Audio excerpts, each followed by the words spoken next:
of course, he's running the chance of increasing his risk of diabetes. All that sugar, you know, can possibly make you insulin resistant. So I don't know, as an 8-year-old, if you're like, hey, you might become diabetic. I don't know if they're going to understand it in a sense where that is something they definitely need to worry about, but they're also increasing their risk of heart disease and all of that stuff. And just a lot of sugar sometimes.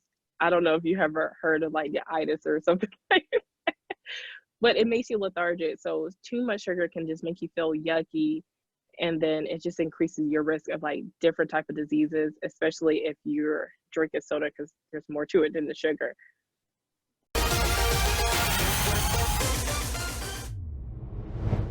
If you found value in this video, like, share, or subscribe. So welcome, thank you for joining us another episode of My Gut Loss. Today's guest, amazing Areulior. Did I say that right? Yes, that's how you say it. Areulior.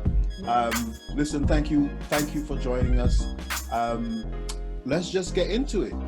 Awesome. Thank you for having me, by the way. This is exciting. So my 8-year-old nephew says he doesn't drink water. No, this ain't no lie. He literally says it. I don't drink water. All he wants to drink are fizzy drinks. You call them soda pops in the States, right? Yeah, soda pops is different. Yeah. What are some of the problems he could experience because of this?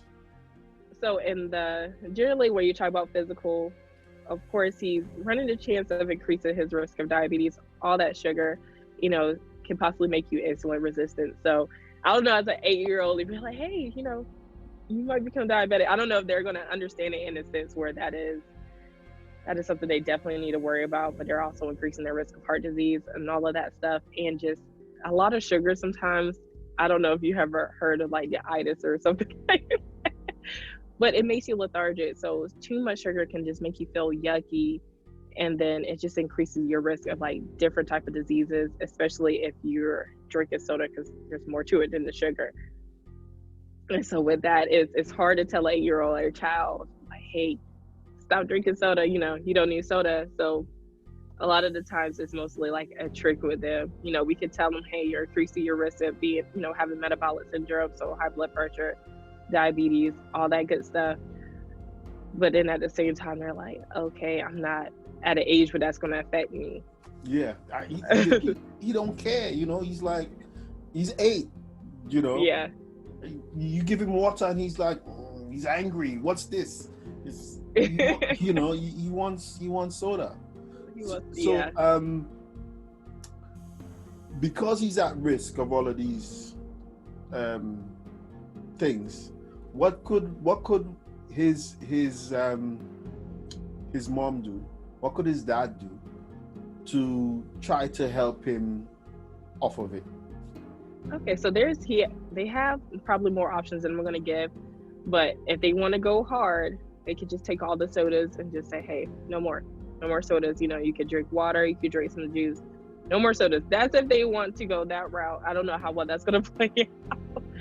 But then we could do, the reward system where we say, hey, if you do drink some soda right now, if you drink one soda, either you tell them limit it so you can have some later, or we incorporate that, implement the water system. So, hey, if you drink one soda, man, drink 2 bottles of water, drink a bottle of water. Yeah. So eventually, hopefully, we can start to phase out that soda, and then maybe one day, you can say, hey, if we can get through a couple of days without soda, treat him maybe to that one soda pop or whatever it is that he enjoys. Say, hey, how do you feel? And he may, at a young age, start to say, hey, I feel a lot better that I don't have all this sugar in my system, and of course it increases his chance of weight gain. So he's a fairly healthy kid. He's just adding emptiness on top of the calories. And so maybe if he has like a favorite food and he's just drinking, really, you didn't even get to enjoy your favorite meal because you think you're full and you actually have all those calories. So with kids, it's sometimes a trick. It's a lot of, hey, do this, and then we can make something fun happen after that. So when I do work with kids, it's a lot of reward system. Yeah. it's a lot of, hey, if you can incorporate this one vegetable, if you could add in this bottle of water, to that drink, you're like on your way. Motivation, telling like, hey, who is your favorite athlete? Who's somebody you look up to? And a lot of times, even though we try not to compare ourselves, but sometimes when it comes to kids, when I work with kids, I tried to make them see it like, hey, you have to work towards these goals. So at 8, he's probably is aware. Like, okay, I don't know if you play soccer over here. Football is y'all soccer, so Yeah. We call it football. You call it soccer. Yeah.